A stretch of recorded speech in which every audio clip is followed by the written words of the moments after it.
नमस्कार दोस्तों, स्वागत है आपका एक और नई वीडियो में। और हम बात कर रहे हैं आज जीटीएल इंफ्रास्ट्रक्चर स्टॉक के बारे में।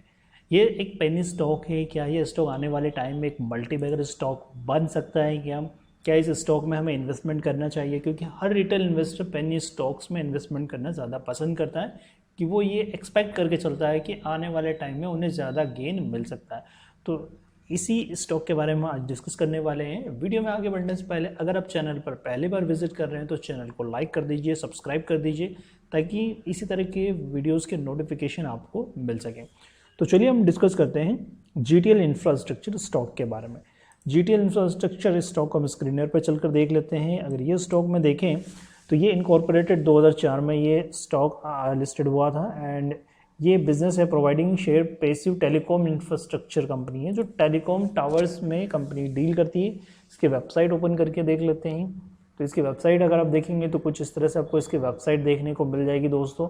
और ये इस तरह के टेलीकॉम्स जो मोबाइल यूज़ करते हैं, टेलीकॉम इंडस्ट्री में जो नेटवर्क प्रोवाइड करता है, तो उस तरह का ये मीडिएटर है। जैसे टेलीकॉम जियो है, आइडिया, एयरटेल, तो इन लोगों को जो सर्विस प्रोवाइड होती है कहीं ना कहीं इनके जो टावर्स हैं उसमें ये बिज़नेस, ये इनका मेन बिज़नेस इसमें आप देख सकते हैं, जिसमें ये सर्विस प्रोवाइड करते हैं। तो एक तरह के टेलीकॉम टावर्स हैं। इनके काफ़ी सारे टावर्स आपको देखने को मिलेंगे, जिसमें इन्होंने काफ़ी सारे टावर्स लगा रखे हैं और ये सर्विस प्रोवाइड करते हैं इन कंपनीज़ को। तो चलिए इसके स्टॉक को देखते हैं। हम बड़े टाइम फ्रेम पर स्टॉक को देखते हैं तो आप देख सकते हैं दोस्तों, बड़े टाइम फ्रेम पर यह स्टॉक किस लेवल से आके नीचे आ चुका है। और एक लेवल पर यह स्टॉक जो ट्रेड कर रहा था नियर अबाउट, अगर आप देखें तो 104 रुपये के लेवल पर यह स्टॉक ट्रेड कर रहा था। उसके बाद देखेंगे तो ये स्टॉक काफ़ी नीचे आ चुका है और ये स्टॉक में काफ़ी फॉल हो चुका, और अभी एक लेवल पे ये स्टॉक फ्लैट हो चुका है एक तरह से, और अभी अपसाइड मोमेंटम करने की कोशिश कर रहा है धीरे धीरे। तो कुछ इस तरह से ये एक पेनी स्टॉक है दोस्तों। और पेनी स्टॉक आने वाले टाइम में काफ़ी अच्छे रिटर्न देते हैं अगर लॉन्ग टर्म इन्वेस्टमेंट करके रखते हैं। और बड़े टाइम पर अगर आप इन्वेस्टमेंट करके रखते हैं और बड़े टाइम फ्रेम को फॉलो करते हैं तो कहीं ना कहीं आने वाले टाइम में आपको अच्छे खासे रिटर्न भी स्टॉक में देखने को मिल सकते हैं। देखिए यहाँ पर अगर आप देखेंगे तो बड़े टाइम फ्रेम पर ये स्टॉक को अगर आप देखेंगे तो मंथली टाइम फ्रेम पर ये स्टॉक आप देखेंगे तो ये 100 डेज एक्सपोनेंशियल मूविंग एवरेज है, और ये आप देखेंगे तो 200 डेज का एक्सपोनेंशियल मूविंग एवरेज है। अभी स्टॉक अगर आप देखेंगे दोस्तों तो ये स्टॉक जो अभी ट्रेड हो रहा है 100 डेज मूविंग एवरेज के ऊपर ही ट्रेड होते हुए आपको यहाँ पर दिखाई दे रहा है।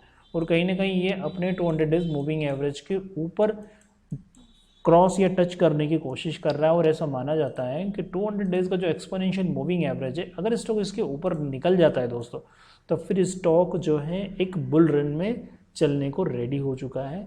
उसमें एक बुलिशनेस, उसके अंदर एक ट्रेंड रिवर्सल चेंज हो चुका है, ऐसा माना जाता है। 200 दिन का जो मूविंग एवरेज होता है वो काफ़ी इंपॉर्टेंट होता है और काफ़ी बढ़िया रेजिस्टेंस एंड सपोर्ट का काम करता है। इसके ऊपर अगर स्टॉक चलना स्टार्ट कर देता है, मीन्स कि स्टॉक में अपसाइड की रैली स्टार्ट हो चुकी, वो अपने इस जोन से बाहर निकल चुका है। अब अगर इस स्टॉक को अपने इस जोन से बाहर निकलना है दोस्तों, तो कहीं ना कहीं स्टॉक को 200 दिन के मूविंग एवरेज के ऊपर ही ट्रेड करना होगा, क्योंकि ये आप देखेंगे तो ये स्टॉक इस लेवल पर काफ़ी टाइम से इसी जोन में ट्रेड होते हुए आपको दिखाई दे रहा है, जैसे कि आप यहाँ पर देख सकते हैं बड़े टाइम फ्रेम पर।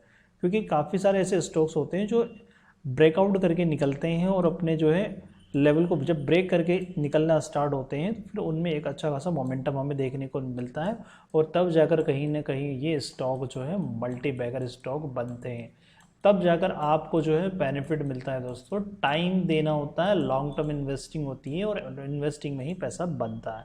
बट आपको टाइम देना होता है और उतना ही अमाउंट इन्वेस्टमेंट करिए जितना आपका अगर पैसा डूब जाए तो आपको कोई प्रॉब्लम ना हो। क्योंकि यहाँ पर इसका जो एट प्रेजेंट में प्राइस है वो 2 रुपीज़ के समथिंग है। और हम लोग इस स्टॉक को देख लेते हैं कि आने वाले टाइम में ये स्टॉक में हमें क्या लेवल्स देखने को मिल सकते हैं। तो यहाँ हम अगर मार्क करेंगे तो आप देख सकते हैं दोस्तों किस तरह से यहाँ पर ट्रेंड लाइन मार्क की गई है, लेवल्स मार्क किए हैं। उसके बाद आप देखेंगे तो ये स्टॉक में एक हल्का से यहाँ पर एक जो है ब्रेकआउट देखने को मिल रहा है।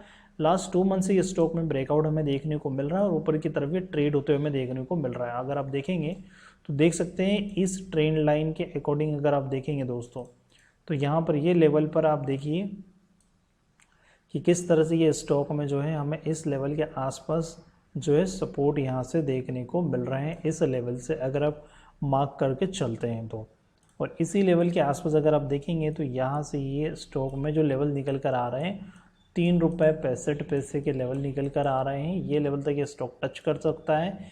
इसके पहले अगर आप देखेंगे दोस्तों तो ये लेवल पर आने के बाद अगेन आपको इस लेवल पर जो है डिमांड एंड सप्लाई का रेजिस्टेंस आप देख सकते हैं, क्योंकि इसके प्रीवियस भी स्टॉक इस लेवल पर आया और स्टॉक में एक सेलिंग आ चुकी थी। अभी स्टॉक अगेन उसी लेवल को अटेम्प्ट करने की कोशिश करते हुए जा रहा है ऊपर की तरफ, और अगेन ये लेवल पर उसे सेलिंग देखने को मिल सकती है।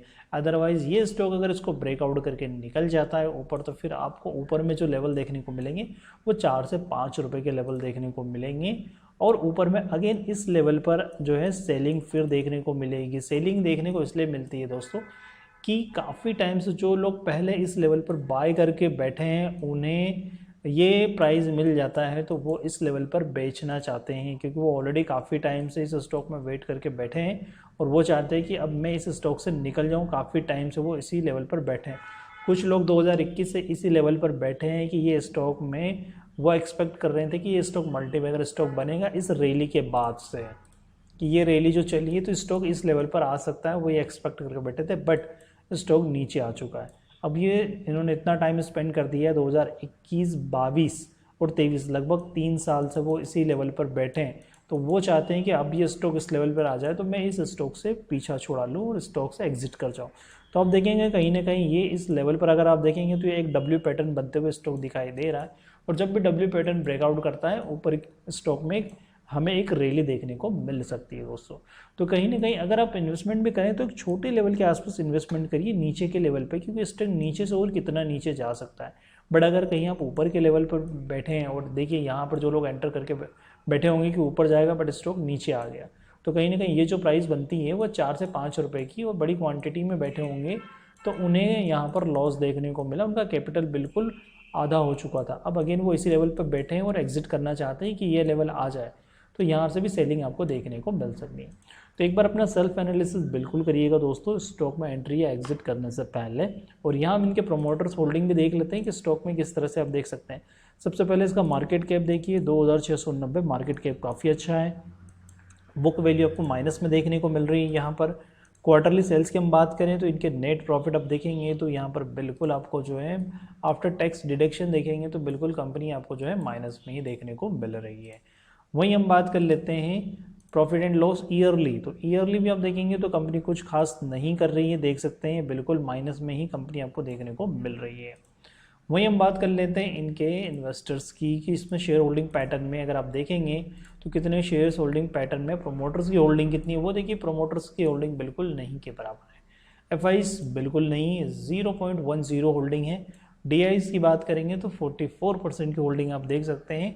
डीआईज में कौन कौन है अब वो देखिए। डीआईज में अगर आप देखेंगे तो यूको बैंक पंजाब, क्योंकि इन लोगों ने यहाँ पर अपने शेयर्स प्लेज करके रखे होंगे, इसलिए यहाँ पर इनके पास होल्डिंग आपको यहाँ पर देखने को मिल रही है, इसलिए बैंक का रेशियो आपको यहाँ पर ज़्यादा देखने को मिल रहा है। वहीं एलआईसी ने भी इसके अंदर इन्वेस्टमेंट करके रखी है, जैसे कि आप यहाँ पर देख सकते हैं। एलआईसी ने ये सोचकर इन्वेस्टमेंट किया है कि ये स्टॉक आने वाले टाइम में एक मल्टी बैगर स्टॉक बन सकता है, इन्हें अच्छा खासा रिटर्न मिल सकता है, इसलिए यहाँ पर एलआईसी ने भी इन्वेस्टमेंट करके इस स्टॉक में रखा है लंबे टाइम से। सो दोस्तों कुछ इस तरह से ये इसका आप रोड मैप देख सकते हैं जीटीएल इंफ्रा का। आई होप वीडियो अगर आपको इन्फॉर्मेटिव लगी तो चैनल को लाइक कर दीजिए, सब्सक्राइब कर दीजिए। मिलते हैं अगले वीडियो में। Thank you.